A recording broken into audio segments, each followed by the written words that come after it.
Seni lukis merupakan salah satu seni kerajinan yang ada di Bali. Di daerah Padang Sambian Kaja, terdapat seorang seniman yang bernama Ketut Swardana. Pria kelahiran Pengulon, Grogak, Oktober 1969 ini sudah tertarik pada seni lukis sejak kecil. Putra pasangan Bapak Gede Padma dan Nyoman Marin, Ketut Swardana setelah menamatkan di bangku SMP melanjutkan sekolah ke Sekolah Menengah Seni Rupa Bali.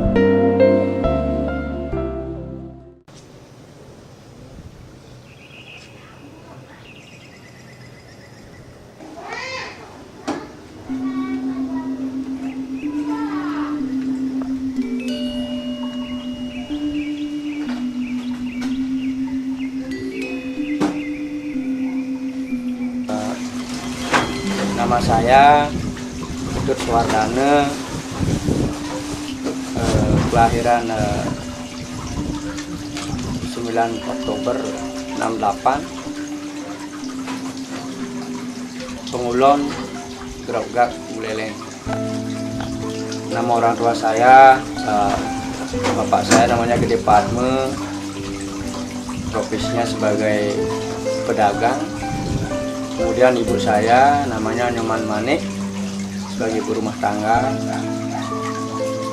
Terus saya punya 9 saudara. Saya nomor 5, anak nomor 5. Kemudian hobi senang melukis saya dari kecil ya.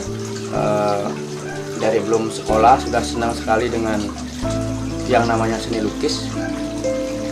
Termasuk ya berkesenian yang lainnya gitu. Kemudian setelah saya tamat SMP, saya ingin memperdalam atau melanjutkan sekolah seni lukis yang ada di Denpasar, di Jalan Nusa Indah. Waktu itu tahun 86 saya masuk di sana, sampai saya tamat tahun 90. Karena keterbatasan biaya, saya nggak bisa melanjutkan ke sekolah lebih tinggi. Jadi setelah tamat sekolah seni rupa, saya cuman berkarya di rumah begitu. Tapi sebelum berkarya di rumah, saya sempat juga bergabung dengan seniman Swiss yang bernama Pierre Poretti selama kurang lebih 6 tahun ya, yang dimana studionya waktu itu di daerah Sanur. Nah setelah 6 tahun saya melukis sendiri di rumah,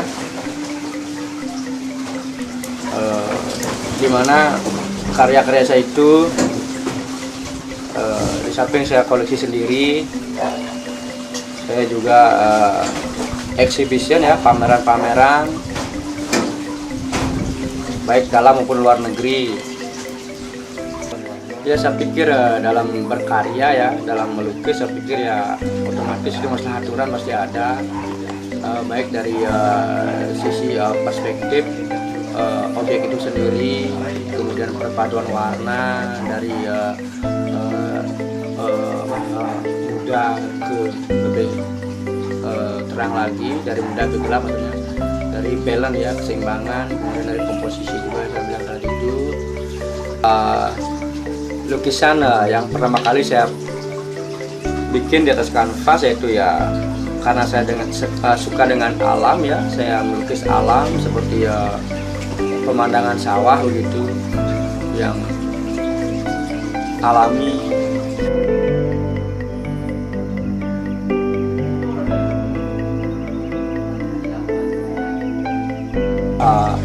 Karya saya itu selain untuk koleksi pribadi ya, saya ingin juga orang lain yang suka dengan karya-karya saya supaya bisa menikmati atau memiliki, saya pasarkan lewat pameran pameran ya, di baik dalam maupun luar negeri. Kemudian ada juga yang teman-teman yang dari tamu-tamu dia datang ke sini, ada juga tamu yang mengoleksi, terutama dari Irlandia yang banyak, kemudian Australia, Amerika, dan banyak lagi. Saya terobsesi dengan pelukis barat ya, yang namanya sudah sangat terkenal, bahkan ya sudah itu saya ngefans banget sama Rembrandt, yang dimana karya-karya beliau yang menurut saya itu bagus sekali, luar biasa, dari goresan, dari spontanitas gitu. Kemudian yang ada dua orang barat yang tinggal di Bali kayak seperti Anthony Blanco, dia juga dengan goresan-goresan yang artistik berpadu warna. Saya suka banget dengan gaya dia. Tapi saya juga punya karakter tersendiri ya, seperti yang di belakang ini gitu. Dimana saya temukan pada tahun 2000 saya dapatkan dengan style itu, dan ya lumayan karya-karya saya itu sudah bagaimana ada banyak seniman-seniman barat juga yang mengomentari ya, katanya beliau ya cukup bagus begitu. Masalah berapa banyak atau jumlah karya yang sudah saya bikin ya gimana ya, susah saya menyebutkan dengan nilai nominalnya, ya mungkin udah di atas 300-an mungkin lebih ya. Yang ingin mengoleksi lukisan saya itu ada yang datang ke rumah saya, ada yang di tempat pameran gitu. Tapi kebanyakan datang ke rumah, seperti tamu-tamu itu datang ke rumah.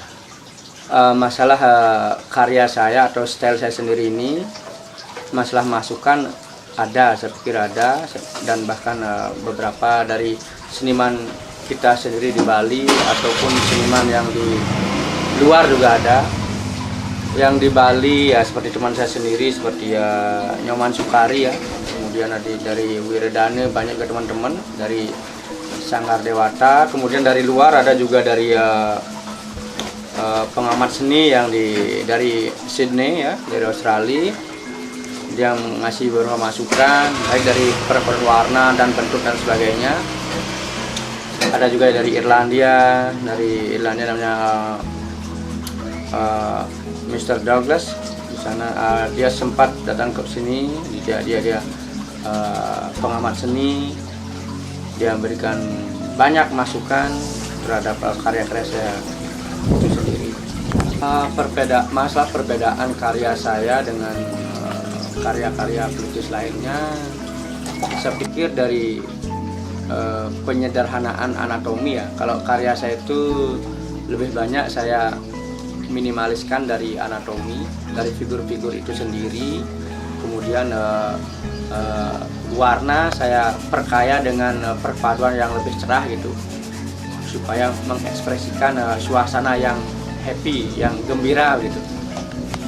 Walaupun apa yang terjadi seperti situasi sekarang ini, saya berusaha tampil gembira, happy.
Setelah tamat pada tahun 1986, ia bergabung dengan seorang pelukis Swiss bernama Pierre Porty yang berlokasi di daerah sana.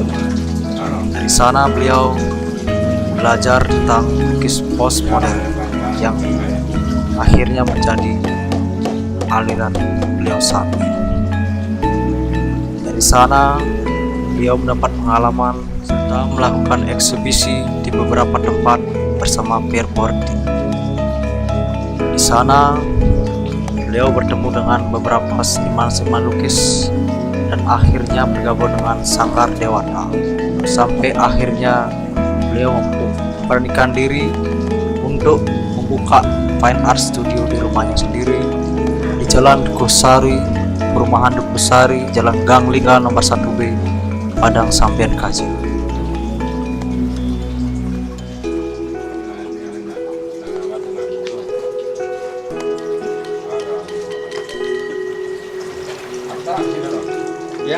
Yang tambah di ekspresi di warna-warna pas sumber menurut nanti.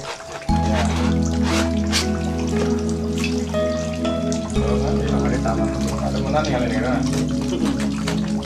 Mulai ke klasik ini.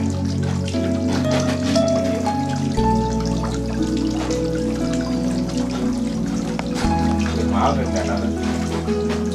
Jadi kan yang mengarah main. Hah? Mari sudah mana kan?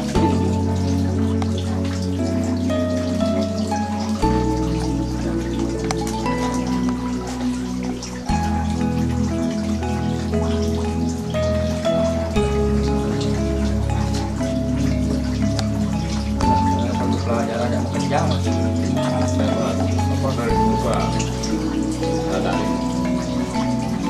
Dari kejadian pertama nih, dari korban orang-orang yang mati kan semuanya ada problem kan saya ini mas. Oh iya namanya nih. Coba semuanya ada masalah nak mungkin itu. Punya ya ke mani gitu loh. Ya.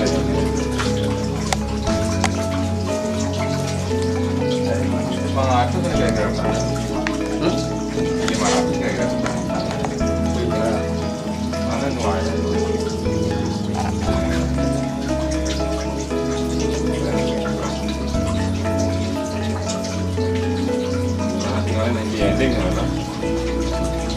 Terus gitu ya?